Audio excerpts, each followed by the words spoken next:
咁咧呢個嘅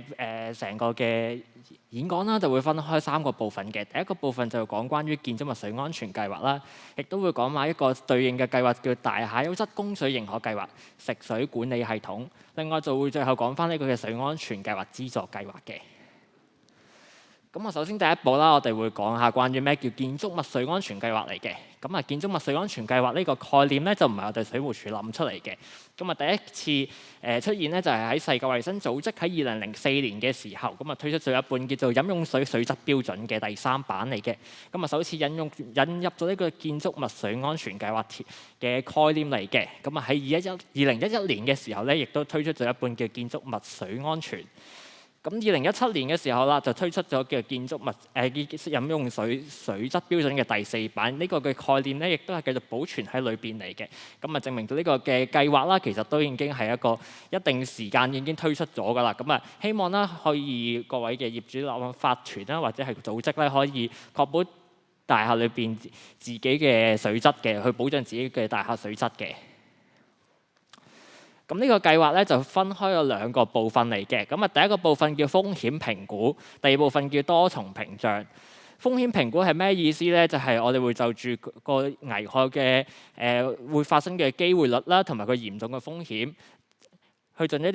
啲嘅評分嚟嘅。咁啊，制定翻一啲風險嗰個嘅嚴重性啦。咁啊，從而我哋會去制定翻一啲嘅方法去保護翻呢啲嘅去避免呢啲危害會發生嘅。就好似熒光幕所見到啦，咁啊有個 model 啦，咁啊有個紅色箭嘴，紅色箭嘴就係啲危害嚟嘅。芝士咧就係佢唔同嘅屏障啦，去保護翻唔同嘅措施，去避免啲危害咧會引致事故嘅。而啲芝士點解會穿窿咧？就因為每個計劃咧，佢都仲有啲美中不足嘅地方，就希望用唔同嘅屏障、唔同嘅方法啦，去避免啲箭嘴穿過晒4塊芝士，引致事故嘅發生嚟嘅。咁對比起傳統啦，我哋係攞水板啦去驗水咧，咁有咩咁特別咧？攞水板咧係屬於比較上事後嘅措施嚟嘅。咁我哋攞完個水板啦，啲水咧就繼續飲用，2日後先知個結果。咁呢啲係事後性嘅措施。咁對比翻呢個建築物水安全計劃係避免事故發生而制定一啲計劃出嚟，係持續咁可以更加持續咁保障水質嘅。咁我喺2007年嘅時候啦，我哋水務署咧已經制定咗自己嘅部門水安全計劃嚟㗎。咁啊，確保喺源頭到供水系統嘅水質咧都係安全嘅。咁至於喺大廈入邊啦，因為涉及業權嘅關係啊，所以啲內部供水系統咧，我哋只能做啲規管、監測同埋諮詢嘅角色嚟嘅。咁呢張圖咧就會比較清楚少少啦。咁啊，由引水道啦、抽水站、濾水廠、配水庫呢啲全部都係我哋水務署嘅水安全計劃入邊嚟嘅。咁喺地界入邊啦，地界入邊嘅總掣之後，咁啊去到各個業戶單位入邊嘅供水系統咧，因為涉及業權嘅問題啊，所以就希望啦，物業管理者就可以制定自己嘅建築物水安全計劃，去保障自己嘅食水安全嘅。咁我哋水務署啦，咁啊制定咗香港建築物食水安全計劃嘅指引啦，同埋一啲嘅範本嚟嘅。咁啊分開咗一般建築物啦，同埋嘅特定建築物嘅。咁啊學校、醫院、老人院啦，就會分開出嚟，因為佢哋需要啲更加高嘅規格嚟嘅。咁所以呢啲計劃啦，我哋亦都實施咗啲先導計劃啦，同埋個計劃已經實行咗2至3年㗎啦。咁所以其實都有一定嘅成效嚟嘅。咁另外啦，我哋都獲得啦世界衛生組織啦、國際水協會啦，咁啊將我哋嘅英文版個指引同範本咧上載咗去佢哋嘅共同管理網站上邊，俾國際去參考嘅。咁所以證明咗呢個計劃其實都係一個行之有效咧，亦都得到國際認可嘅計劃嚟嘅。咁講完背景啦，就開始講一講呢個計劃嘅流程啦，實際係要做啲乜嘢啦。咁首先第一步就需要委任一個嘅指定人員同埋輔助人員。咁呢方面咧就係一個嘅物業管理係一個物業管理公司啦，又或者係業主立案法團嗰方面啦，去委任一個人去統籌呢個水安全計劃嘅。咁輔助人員係咩角色咧？就係可能有啲特定嘅檢查咧，佢需要可能每日去巡查，每個月去巡查。咁呢啲輔助嘅人員咧係幫助去實行呢個嘅水安全計劃嚟嘅。下一步啦，就要去了解個建築物內部供水系統同埋確認個風險所在啊。咁啊，即係咩意思咧？就係了解自己建築物裏邊嘅內部供水系統。咁事緣就係有一個新聞啦，就係均益大廈嘅以前喺西環嘅時候，咁佢咧嗰個地下有個地缸啊。咁佢哋唔知道有地缸嘅存在，20年都冇洗過個地缸。咁所以可想而知個食水咧係有幾咁冇保障啊。所以我哋希望啦，建築物嘅持份者啦，即係佢哋啲物業管理者或者係自己嘅法團嘅人咧，知道自己嘅建築物內部供水系統，就畫翻啲簡單嘅流程圖，可能有個地缸上天缸，跟住分派去唔同嘅樓層，咁就令到大家可以了解自己內部嘅供水系統嘅。下一步啦，就要確認翻個風險所在喺邊度。頭先所講啦，咁有唔同嘅風險啦，咁會排啲次序同埋針對啲風險制定翻一啲嘅對應保護嘅對應嘅措施啦，或者係點樣監察嚟嘅。咁呢部分咧就需要揾個合資格人士去做一個檢查啦。咁合資格人士係邊啲咧？咁就係受過水安全計劃訓練嘅人士嚟嘅。咁佢哋主要有3個類別咧。第一個其實係屋宇裝備工程師。第二個係屋宇測量師，第三個就係持牌水喉匠。咁我哋喺水務署嘅網站上邊咧，都有個嘅網頁頁面啦，就顯示咗有944個嘅獨立人士啦，係可以做呢個嘅水安全計劃。亦都有21間嘅顧問公司咧，係受過訓練咧，可以去做呢個嘅風險評估嘅。下一步啦，就係要制定完呢個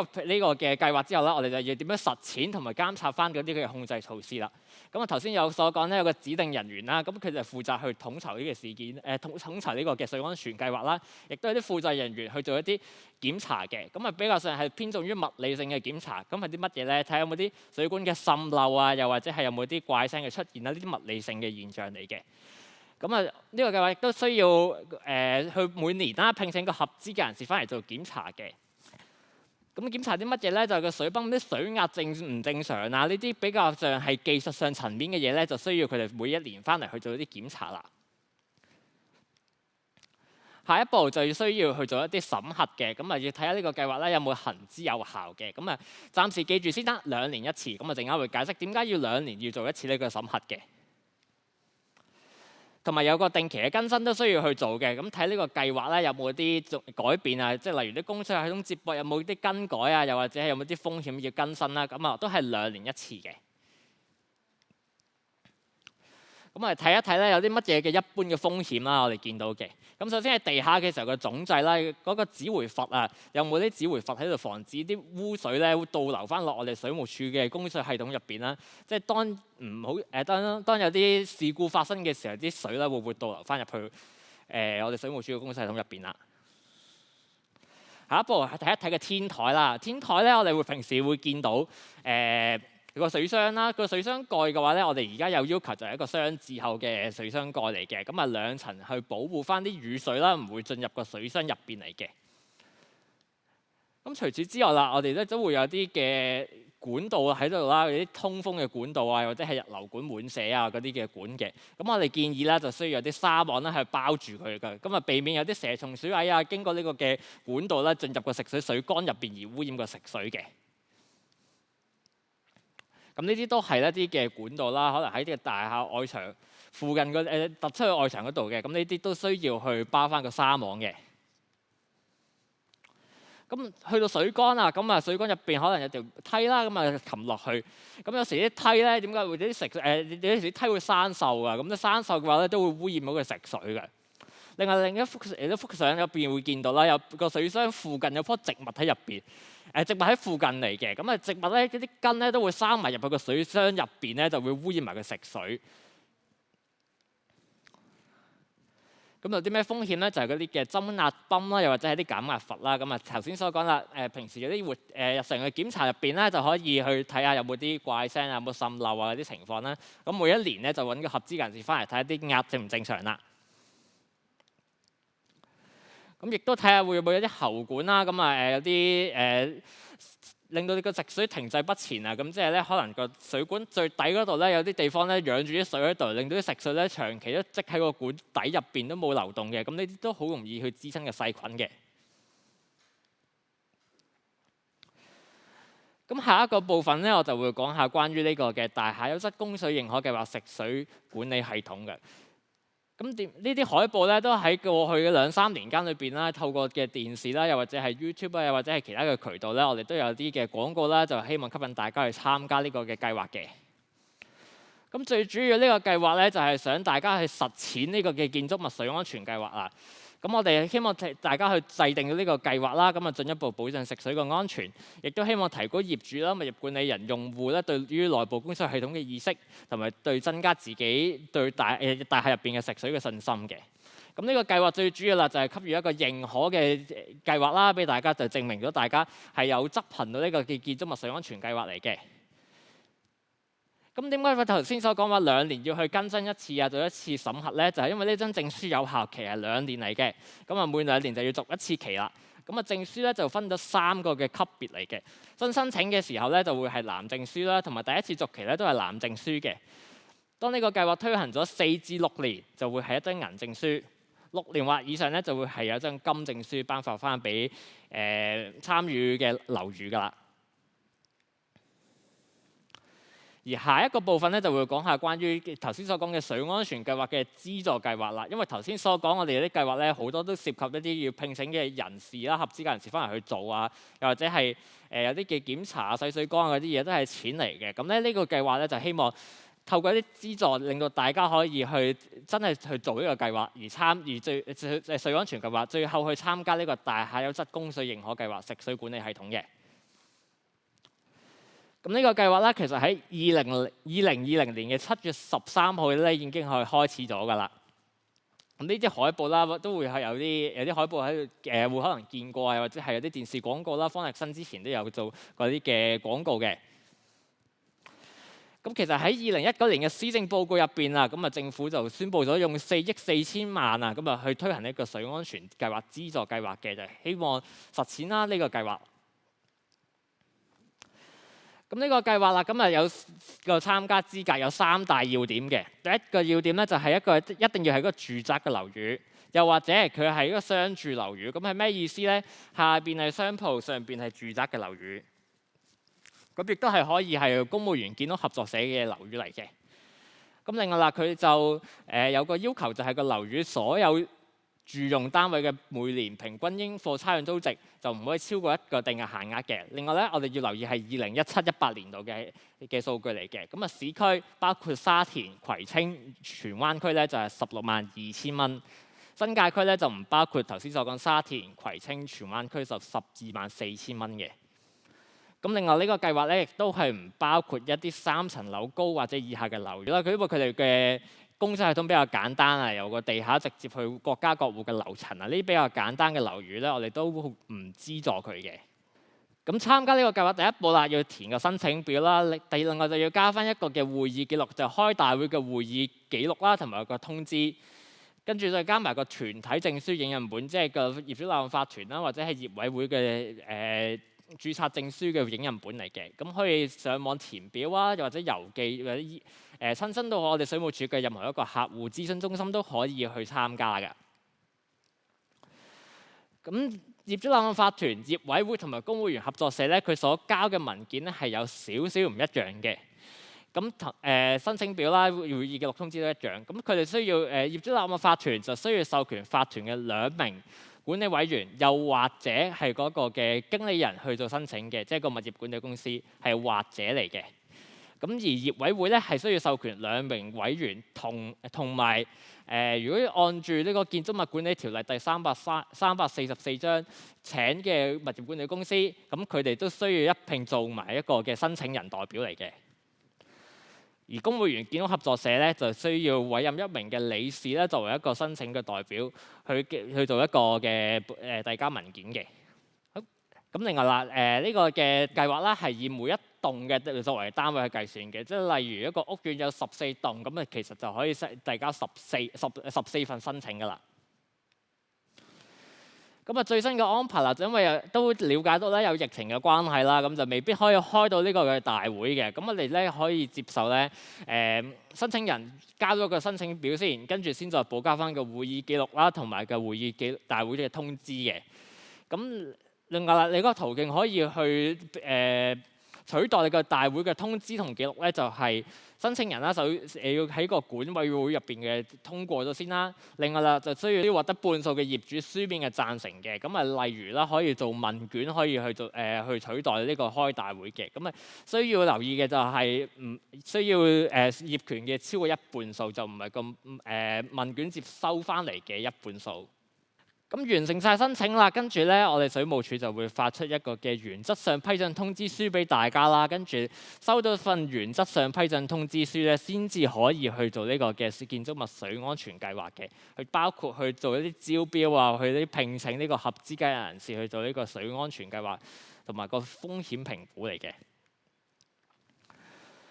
咁喺聘請呢個嘅合資嘅人士方面啦，我哋水務署有咩支援咧？就係呢一個步驟裏邊，我哋有每一棟最多1萬蚊嘅資助嘅。咁啊，合資人士啦，再提翻啦，就係屋宇裝備工程師啦，屋宇裝備工程師啦，屋宇測量師啦，同埋嗰個持牌水喉匠嘅。咁佢會為大家做翻頭先所講嘅建築物水安全計劃啦，亦都會做埋一個嘅水安全風險評估嚟嘅。咩叫水安全風險評估咧？我哋陣間都會講一講。咁要交啲咩文件咧？咁啊收到原則上批准通知書之後，呢份水安全計劃啦，跟住水安全風險評估啦，同埋一份嘅承諾書嚟嘅。咁即係承諾會去繼續去做呢個嘅水安全計劃啦，同埋一啲嘅索款表格。跟住啦，就需要支付合資格人士嘅單據正本，同埋最近嗰個3個月嘅銀行月結單，咁啊係業主立案法團嘅銀行月結單嚟嘅。咁啊郵寄傳真電子郵寄個方式啦，可以加翻嚟俾我哋水務署嘅。咁啊每一棟咧嘅上限為1萬蚊嘅。咁頭先所講嗰個水安全風險評估係啲乜嘢嚟咧？咁佢就會頭先所講啦，有唔同嘅措施要做啦，例如包沙網啊，又或者係有啲嘅換水箱蓋啊，換翻嗰啲合啱規格嘅物料浮波啊咁樣樣。呢啲咧就會寫喺呢份嘅合資格人士就會寫落去呢份嘅水安全風險評估上邊。咁啊話翻俾我哋知有啲咩工程需要去做嘅。咁啊，如果有呢個一個工程要做嘅話咧，咁啊會落咗去呢一步，就需要做一個維修工程咧，先至可以去參加呢個嘅大廈優質公司認可計劃啦。咁呢個階段咧就需要呢個階段嘅工程咧，我哋可以有最多25萬嘅資助嘅。咁啊包括啲維修工程啦、顧問費用啦，同埋一啲水質嘅測試嚟嘅。咁啊頭先所講啦，就係嗰啲換水箱蓋啊，換翻個箱子有水箱蓋啦，換翻啲浮波啦，或者包翻啲沙網啊呢啲嘅工程嚟嘅。咁啊申請人咧可以分階段咧去完成呢個工程而攞資助嘅。咁我哋每次最多可以分階段嘅話，最多可以批到80%嘅資助俾大家。咁啊，舉個例子啦，就可能一個工程我哋分3個階段去進行嘅。第一個階段係4萬蚊，第二個階段係5萬蚊，第三個階段係1萬蚊嚟嘅。咁啊，申請人完成咗第一個階段啦，咁啊4萬蚊咧就可以向我哋水務署去申請啦。咁啊交翻對應啲文件，例如啲工程進度嘅報告啊嗰啲咧，交翻嚟俾我哋水務署就可以獲得呢個4萬蚊嘅資助㗎啦。第一階段。好啦，當申請人完成好第二階段價值5萬蚊嘅工程啦，咁咧向我哋水務署攞呢個嘅款項啦，但係因為我哋會受制於呢個嘅只可以資助總金額嘅80%啊，總工程金額10萬蚊嘅80%咧就係8萬蚊，咁所以佢申請人第二階段申請個5萬蚊入邊咧，我哋只可以批到4萬蚊俾申請人嘅啫。咁啊，剩低個第二階段1萬蚊，我哋幾時先至可以俾翻個申請人咧？就係個申請人完成埋第3階段總值1萬蚊嘅時候啦，佢交翻啲對應嘅文件記錄啦，我哋就可以交翻第3階段嘅1萬蚊工程金額啦，同埋頭先所講剩低第二階段嘅1萬蚊咧，俾翻晒申請人嘅。咁另外啦，都要留意翻啦，如果申請人咧喺其他嘅資助項目或維修工程嘅資助項目啦，例如喺市建局入邊嘅大廈樓宇更新大行動2.0，或者係公用地方維修資助嘅計劃入邊咧，有對應嘅項目嘅話咧，我哋水務署就唔會喺呢個計劃入邊去資助嘅。咁好啦，當我哋完成晒所有工程啦，又或者係我唔需要做呢個嘅維修工程，或者係呢啲水質測試，咁啊要去做一個嘅實施呢個建築物水安全計劃啦，亦都可以去攞埋呢個嘅大廈優質供水認可計劃嘅